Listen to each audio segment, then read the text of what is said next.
ऐसा होना चाहिए जिससे आपका सांसद आपके द्वार इस बात के तहत चुनाव जीतने के बाद मैं लोगों के साथ मेरी कनेक्टिविटी, एक्सेसिबिलिटी और अवेलेबिलिटी रहे, उसके लिए मैंने ये तय किया है कि मैं सांसद होने के बाद सार्वजनिक स्थान पर अपनी टेबल लगा करके बैठूंगा, जिससे कि मेरे क्षेत्र के जो भी लोग हैं वो बिना किसी संकोच के लगातार मेरे साथ में संपर्क करें। तो जब वो लगातार संवाद होगा, लगातार संपर्क होंगे, तो समस्याएं भी हल होंगी, हमारा संबंध भी बढ़ेगा और आपका सांसद आपके द्वार के रूप में हम लोगों के घरों तक जाने की चेष्टा करेंगे, जो मोदी की गारंटी है। दूसरा, चांदनी चौक में जो चुनाव क्षेत्र है, ये किसी और के लिए ये राजनीतिक भूमि हो सकती है, बट मेरे लिए ये मेरा चुनाव क्षेत्र मेरी जन्मभूमि है और मेरी कर्म भूमि भी यही है। मैं यहीं पर ही पला बड़ा हुआ हूँ, चांदनी चौक के बाजार कर्म क्षेत्र में, और यहीं पर मैंने इतने सालों में यहीं रह कर के मैंने मेरा काम किया है। तो मेरा जो भी कुछ है उसका अगर मूल आधार कुछ है तो वो चांदनी चौक है, चांदनी चौक की गलियाँ हैं और लोगों का जो समर्थन मुझे मिला अलग अलग समय पर, उसके बल पर ही हम ये सारा काम कर पाए हैं। तो मैं ये बड़ा स्पष्ट कर रहा हूँ। दूसरा, मैं जो अभी संकल्प मैं कुछ आपको बताने जा रहा हूँ वो केवल वादे नहीं है। जैसा प्रधानमंत्री नरेंद्र मोदी जी ने कहा कि जो कहेंगे वो करेंगे, तो मैं भी जो संकल्प आज आपके सामने रख रहा हूँ वो केवल वादे नहीं है, बल्कि मैं सतत उनके साथ लगातार काम करूँगा, पूरी टीम के साथ काम करूँगा और एक एक संकल्प को हम एक समयबद्ध सीमा में उसको प्रैक्टिकल शेप देंगे। ये मेरा विश्वास है, मेरी कन्विक्शन है।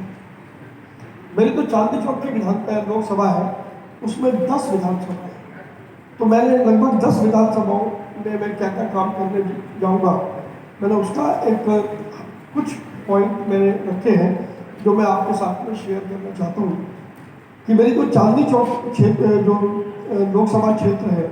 उसमें मटिया महल, बल्ली महाराज और चांदनी चौक विधानसभा क्षेत्र ऐसे हैं जो भारत की संस्कृति और सभ्यता का दिग्दर्शन करते हैं। और इस नाते से इसी क्षेत्र में 3 विधानसभा है, इसी में मूल रूप से व्यावसायिक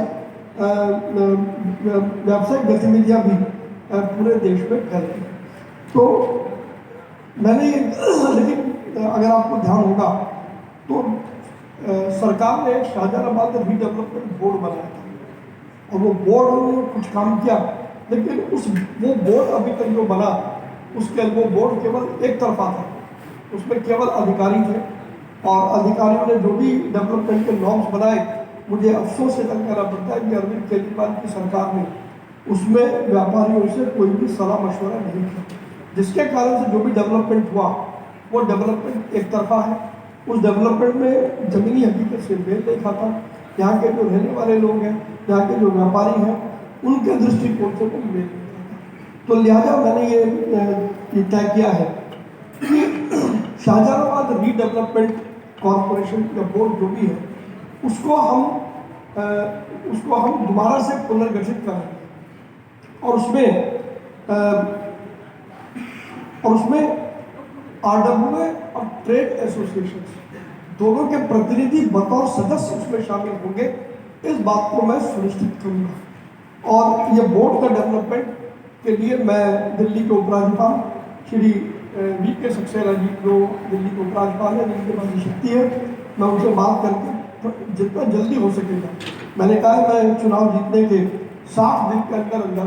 ये शाहजहानाबाद रीडेवलपमेंट बोर्ड का पुनर्गठन कराऊंगा और इसी बोर्ड के माध्यम से हम रिहायशी और मटिया महल, बल्ली महल, चांदनी चौक विधानसभाओं में जो भी डेवलपमेंट के काम होंगे वो हम करेंगे। हमारे इस 3 विधानसभाओं में जो बड़ी प्रॉब्लम है वो पानी की सप्लाई की बहुत बड़ी प्रॉब्लम है। तो 1 वर्ष का समय मुझे जरूर लगेगा, तो उस 1 वर्ष के समय में मैं पानी पूरा यहाँ पर उपलब्ध हो इस बात को मैं सुनिश्चित करूँगा। ये 3 विधानसभाओं के लिए मेरा संकल्प है।